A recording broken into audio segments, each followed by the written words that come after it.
This is the end of the beginning. Welcome to today's show. If you saw my previous videos about Hurricane Idalia, which a lot of people have seen the footage and some people are not making a big deal about it and others are, but it's important to note that when I covered this earlier in the week, I was talking about these articles that were out there talking about a direct hit on St. Petersburg, and it wasn't a coincidence that Spectrum, the company Spectrum, which at one point was owned by Paul Allen, who, of course, for those of you that don't know, Paul Allen was a co-founder of Microsoft with this guy named Bill Gates. Okay, and Spectrum is a company, Paul Allen has since passed, but Spectrum is a company that is going to be bringing in smart cities. And St. Petersburg, while a lot of people aren't making a huge deal about it, they got exactly what they wanted. They told you it was going to be a direct hit in that specific location, and it was a direct hit as far as flooding it out. They don't need to burn it down. They don't need to make a big deal about these things the way that they do with other stories. They just can say, well, it's a hurricane, because people are so desensitized to it and people aren't going to blame anyone for it. And they're just going to be like, oh, Florida got hit with another hurricane, no big deal. But they're going to continue to use the weather to target specific locations that they want to flood out. By flooding out St. Petersburg, you're doing exactly what's needed to create smart cities. You're updating the infrastructure. You're tearing down what's there and rebuilding. You're also running out people who live there. You're flooding their homes that they're never going to get back. They're never going to get insurance on those homes. They're forced out of those areas like we saw in Louisiana with Katrina. And small business owners, all their products for the most part are ruined because the flood rose. In some places, 9 feet, 5 feet to 9 feet, which is more than enough to flood a store, to make the store completely unusable, to make the products in the store completely worthless, to flood those things out and even have them just flooding down the road in some cases. Some of the stores with products in it, you can see the products just flooding down the road, just like we saw a lot of people on canoes going down the road. So St. Petersburg was hit, direct hit, weapon used perfectly. Here's a look at what happened in St. Petersburg in the aftermath. And of course, it's not a big deal. Again, it's not a big deal to these people. Most people who hear these stories, they're more interested in the stuff with Trump and Biden, and they don't realize that they're using the weather to flood these people out until it actually happens to them. When it happens to them, then they'll be bothered by it. Look at the poor people over in Maui. No one's making a big deal about it except some of us here on YouTube and some people on Twitter or TikTok or wherever who are showing what's actually occurred over there. But the government and the mainstream media in America don't talk about it. Why? Because they don't want you to become suspicious about it. Just like with these hurricanes, they desensitize everybody to the fact that, oh, hurricane. Now people aren't even fazed by hurricanes anymore. Like, oh, another hurricane in Florida? Oh, haven't heard that before. And they don't blink. And then you show them stuff like, yeah, that doesn't look as crazy as what happened previous years or what happened in Katrina. So then they just are like, oh, it wasn't as bad as it looked. Well, it doesn't need to be bad visually to you. You know, you could say, well, I've seen flooding before, so what's the big deal? Oh, flooding up to a stop sign? The whole point is that they're using this to flood these zones out, flood these areas out so that they can rebuild the infrastructure. Take a look at the flooding in St. Petersburg. We've got some breaking news out of St. Petersburg, Florida. That's just about half an hour's drive from Tampa. Officials now say that their fire team has rescued more than 75 people. Remember, the warning was if you're in one of those zones that was prone to flooding, get out, but not everybody does. So those 75 people were from areas, obviously, with the most severe flooding. The government shared this video on Twitter of emergency officials moving through floodwaters in a boat as the rain pours down around them, risking their own safety to bring others to safety. Making landfall this morning on Florida's west coast as a dangerous Category 3 storm. We're going to go to video now already of the high winds that we're seeing, the strong surge to the state. Here is a look at the severe flooding we're seeing in St. Petersburg. A state of emergency has been declared there. Warnings are in place and evacuation orders issued, which at this point really is too late if you're already in that storm. Guys, and we just got a breaking email from the Pinellas County Sheriff's Office that the bridges to most of these barrier islands are closed. And guess what? We're going to show you why right here. This flooding, this road is virtually impassable. And I'm going to have Todd zoom up there. Okay, we have a car. Yeah, that's what's happening. So this car up here, it's an SUV. They tried to drive through this road and they got stuck, and we aren't quite sure if they can't back up or what. And at first their lights kept going on and off, and now we're hearing the horn honking, so I'm guessing the water is impacting their car. It kind of seems like the car is going haywire because we can hear it honking. The lights are turning on and off, especially they're alternating which lights turning on and off. Here's the issue. We just saw Pinellas County Sheriff's Office. They were at the St. Pete Beach area, and they actually all had to go. They had to come on this side because they said it's no longer safe. The water had come up too high. And they also said they're now starting to get a lot of calls for people wanting rescued because the water's coming up too fast. And they're having to tell these people, we can't come right now because the conditions aren't safe. This area is under a mandatory evacuation, and this is why. And it's probably going to get worse. It's projected this area could get 4 to 6 feet storm surge, and that's not going to happen until tomorrow around high tide, which is scheduled around 11:30 in the morning. That's a few hours. I keep saying tomorrow. I'm so sorry. It's a few hours from now. The problem is this water, it's already prone to flooding here. And that's why they're saying widespread coastal flooding, because this water has not gone anywhere. People are walking through here. It's up to your waist. And seeing this car, I mean, it's hard to see because they're stuck there. But this is why you don't drive through this. I'm going to send it back to you guys. Yeah.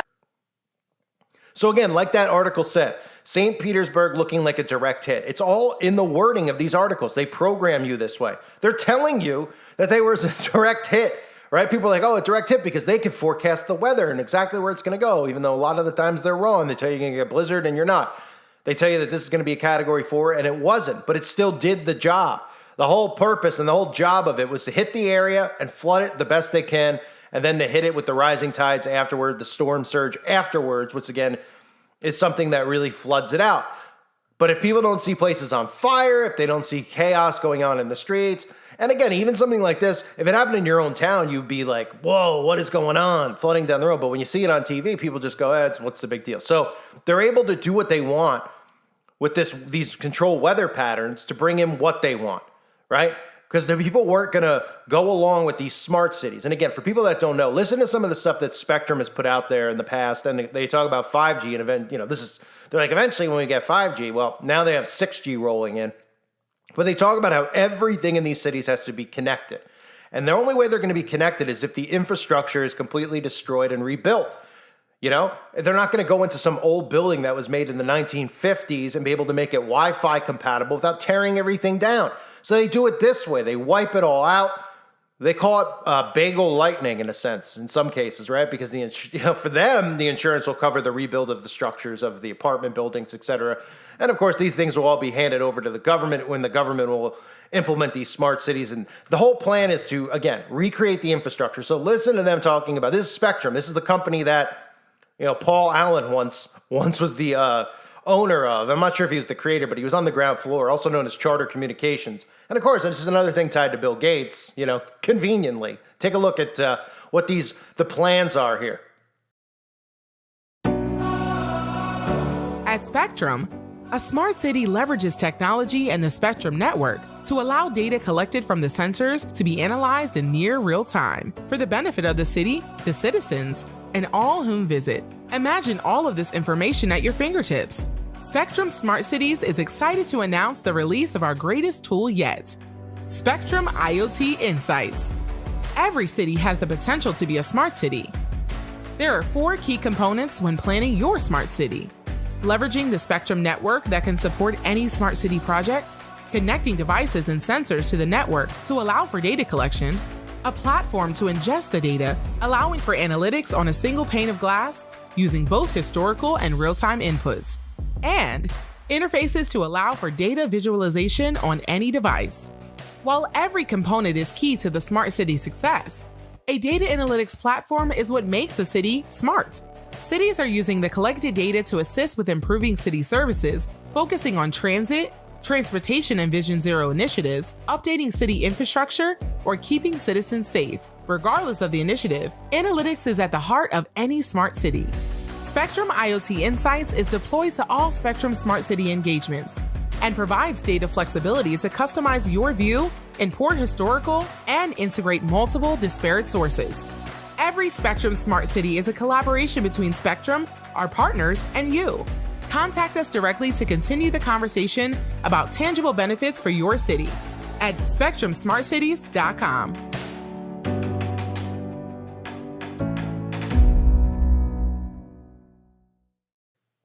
So the key things to look at are how everything's connected, of course, and the infrastructure, right? Updating the infrastructure. Well, how are they going to update the infrastructure? If a guy who owns a shoe shop in the 1950s passed it on to his son, and his son now owns that shoe shop, and maybe he does more than just sell shoes, he, or whatever, he cleans shoes, repairs shoes, etc. Just say a business that doesn't need to be Wi-Fi compatible. Well, they don't want that there. Because again, everything inside of the smart city is going to be controlled and run by technology. Remember, AI governance is the key, right? That's what we constantly hear about. And then you see these articles out there, like I covered with Spectrum. Here's one from last year, March of 2022. Smart City Showcase highlights innovative problem solving in St. Pete. And this mayor's out there doing interviews about, the rebuild, of course, build back better. These people all have their hand in it. They know what's going on. So this even talks about in St. Petersburg, innovation districts, leadership members of academia, local government, nonprofit organizations, and the private sector are utilizing new tech to help solve the city's challenges. Listen to this quote. This is a quote on smart cities. Quote, "At the heart of all our work has been the principle that we're not doing this for the sake of technology, but because we want to solve problems and we want to enhance lives of people in the community." This is how the smart cities are being marketed. This is how the mark of the beast is going to be marketed to people. Oh, your health. This is for you and your long-term health and the community and love. All these words with background music that sounds like, oh, it sounds so great and so neat and so cool. It's all a deception. This is not for the sake of solving problems. This is the creation of problems. In their mind, these smart cities are a utopia. And that's how they've marketed this to Democrats. Oh, it's a utopian society. You're never going to change human beings and their instincts. There's always going to be wicked people. So all you're doing is just trapping, and really in this case, if we're going to have Democrats trapped in these smart cities, if they're the only ones who are going to comply to it, you're trapping the most insane people into the smart city. You're actually putting in narcissists and psychopaths, okay? And what they think is going to be utopia. Then all of a sudden, when they don't have the finger pointed at conservatives, then they're going to start pointing the finger at one another because they're going to find something to fight about. You haven't noticed the pattern of behavior with a lot of these lunatics is that nothing's ever good enough. They're never happy. They actually still think in their minds that they're oppressed, when we all can see who's oppressed in this society, anyone with eyes. These people can say what they want, they can dress how they want, and if they have a certain sexual preference, they automatically will get hired. If they don't get hired, they can sue and automatically win. Everything defaults in their favor. And then when it comes to people like us, we don't even have the freedom of speech anymore, let alone, going into a job, trying to get, interviewing for a job, saying you're a Christian. Forget about it. You'll automatically be thrown out. They'll look at you and be like, well, we're going to end this interview a little bit short, right? But you could discriminate against people like us. You could take away our rights, but not there. So trapping them in the smart cities, they're like, oh yeah, it's going to be great. It's for the betterment of humanity. It's going to solve problems. It's going to enhance lives. Then they're all going to be stuck in there, turning on one another. It's going to be utter chaos. It's going to be more chaotic than, stuff you see on these shows that show like real prison fights and things that occur in prison and life in prison. That's what it's going to be like. So they've been talking about the implementation of these smart cities. Obviously, we all know about Maui. People are finally catching on to this, which makes me happy that people are finally catching on to this, which makes me, wake up and say, I got to keep going and keep pushing forward. Because when I started this a couple years ago, people didn't even understand the stuff. A lot of people don't understand any of the stuff with the carbon. I mean, they're just like, oh, they just want to get, us into the, they're going to make money and profit off of green energy. That's why they're doing this and sabotaging it. They don't realize that it's enslavement. And people need to get aware of that. I know, like, talking about climate, it's kind of a boring topic in a sense. People are more excited talking about other stuff. If I cover stuff like music videos that are covered in gore, the devil worship, people see more interest in that. But this is the enslavement system. This is the New World Order. It's all behind the boogeyman of climate change and weather manipulation. That's what they're doing. That's what they're using against their own citizens all around the earth at this moment. So it might be a little bit of a boring topic, but people need to catch on. But more people are catching on to the smart city implementation. Now they need to start realizing that these corporations and these companies have been working with these cities, and they need to destroy the infrastructures to bring these in. You can't just put up smart, people are like, oh, they're already in there. Why would they wipe out St. Petersburg? They have smart lights. Well, they've done experiments with the smart lighting and the smart, we all know what the experiment with the smart purple street lights was. I've covered that over and over again.